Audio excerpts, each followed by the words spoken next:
Hello everybody and welcome to another video. So Games Workshop have just dropped a new article from the designers rather than the faction packs, and it kind of got me thinking. So grab a brew, get comfortable, and let's get waffling.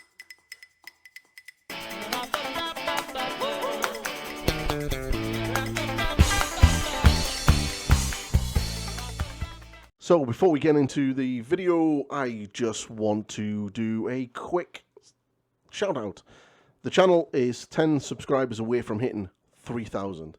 It would be amazing if I could get you 84% viewers who aren't subscribed to hit that subscribe button. So if you haven't yet subscribed, hit the subscribe button now. Help me get over that milestone. And now we'll get into the video. Okay, so Games Workshop just dropped a Meta Watch article about the new edition. Obviously, there's no meta right now because the new edition isn't out. And this is generally just to lay the framework out about what they're going to be doing. And essentially, we're going to be getting this, a sort of one-shot document to update the game. And it's kind of going to be like quarterly, okay? So every 4 months. And they kind of explain in the video that the certain periods like the summer and the winter are like the big updates, pretty much like they still do now, but they're just changing the format and how they deliver that information into a one-shot document. Now, this is kind of where I started thinking. I'll put a nice picture up of the Skaven. Has Games Workshop lost what this game is? Have they lost the vision of what this is? Because I watched the video with Matt, and Matt, being the lead game designer, talked about data and balance and all of this kind of stuff constantly and from non-stop.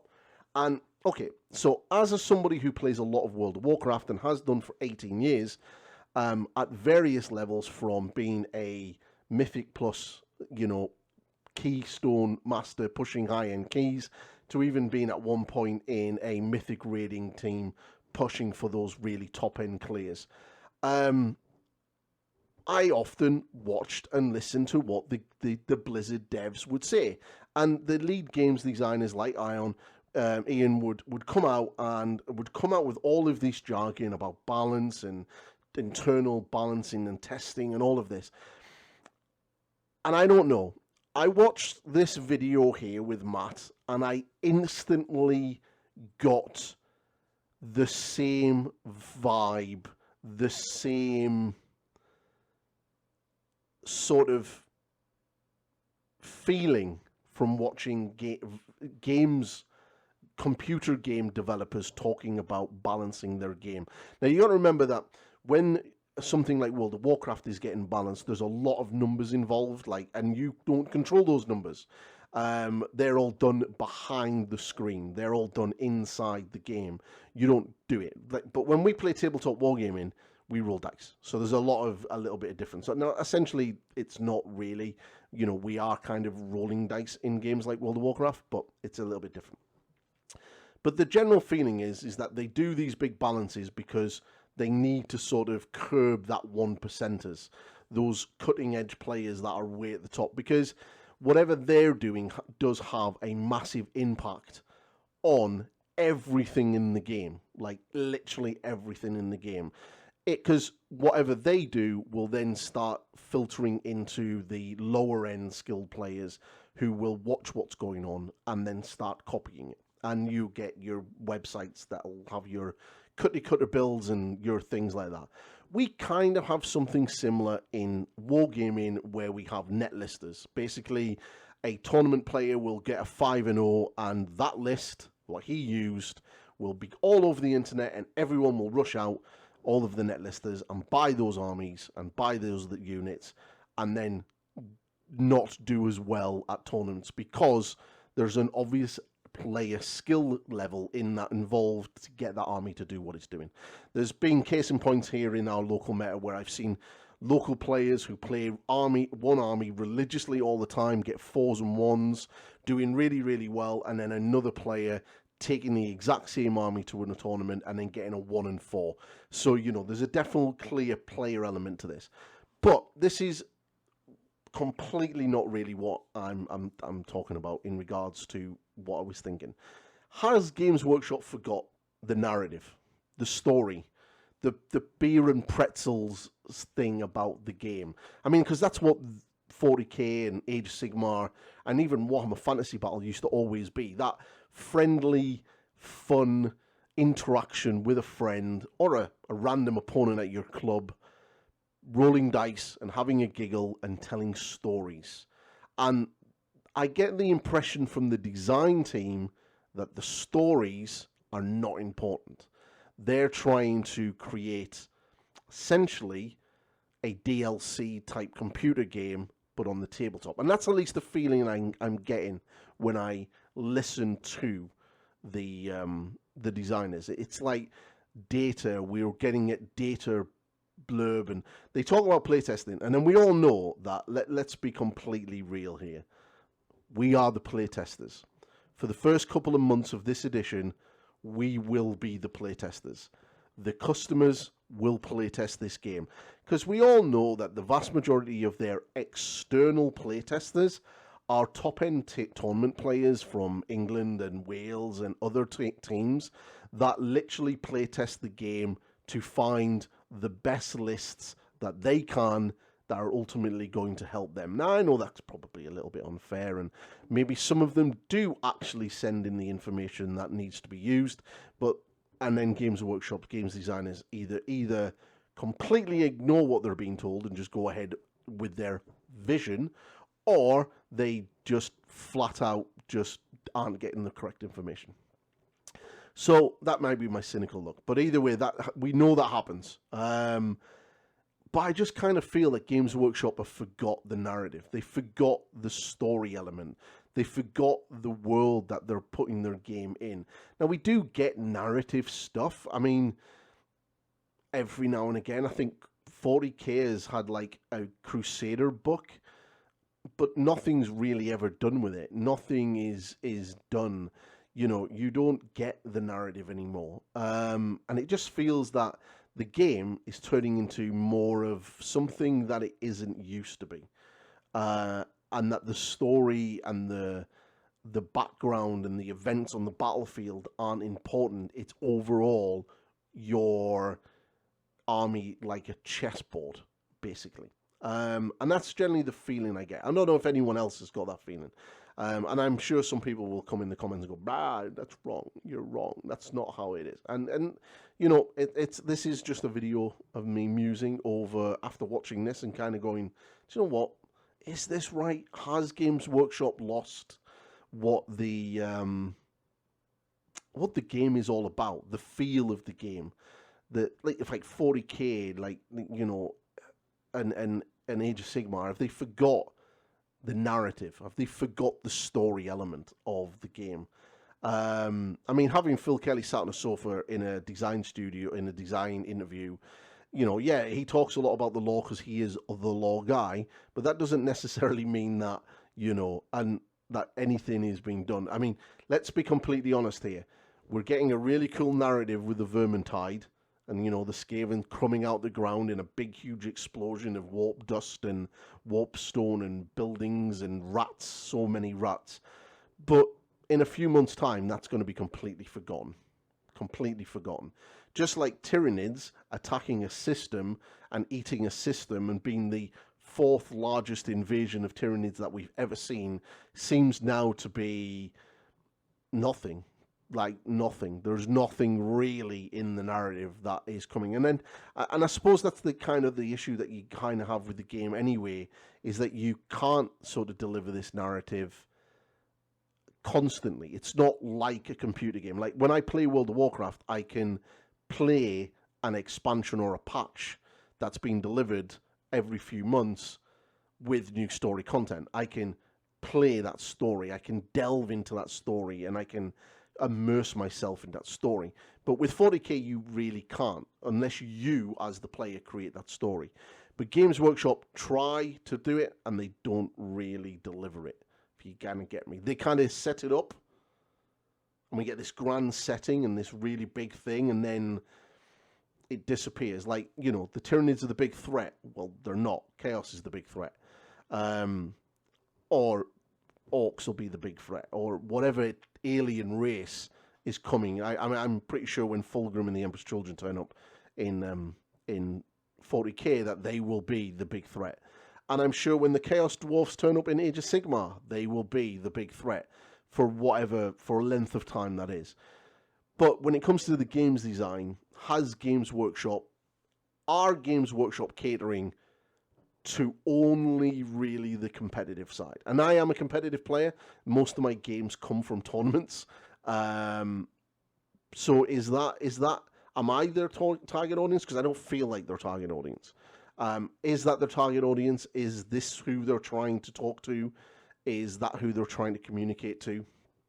Do they care about the casual players and the narrative players? I've seen conversations about people and balanced slates and massive overhauls like the one that 40k just got. And like, I know people that literally buy a codex, buy a rulebook, and play the game. Don't look at FAQs, don't look at battle slates, wouldn't even know what a battle slate is, and just still play the game. That's how they play it. They literally play it straight out of the book.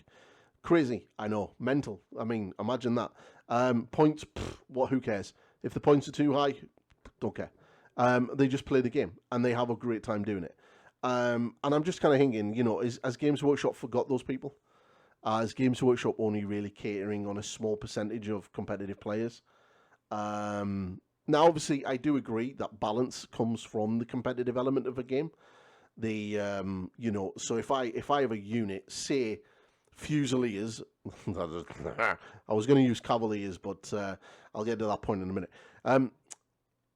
We'll say Fusiliers are so busted in 4th edition that at some point they're going to get nerfed. They'll get tweaked. Their war scroll will get changed, or they'll get higher points or whatever. Even to the point of like rules on the war scroll will get completely rechanged, like the Warforger did in 3rd edition, which was a massive impact to the game actually, and to the army. And I don't agree with how that happened, because they changed the army completely. But they do these changes, and yes, that does help, because obviously if you're a random player and you're just not really a competitive player and you just play your games at your local club, and you turn up with your army and you're playing a guy who's literally rolling in with 60 Fusiliers, and they're absolutely busted with 10 of them, and he's got 60, and you're like shot off the board in 2 turns. That's not a fun experience for you, and that can't be a fun experience for him.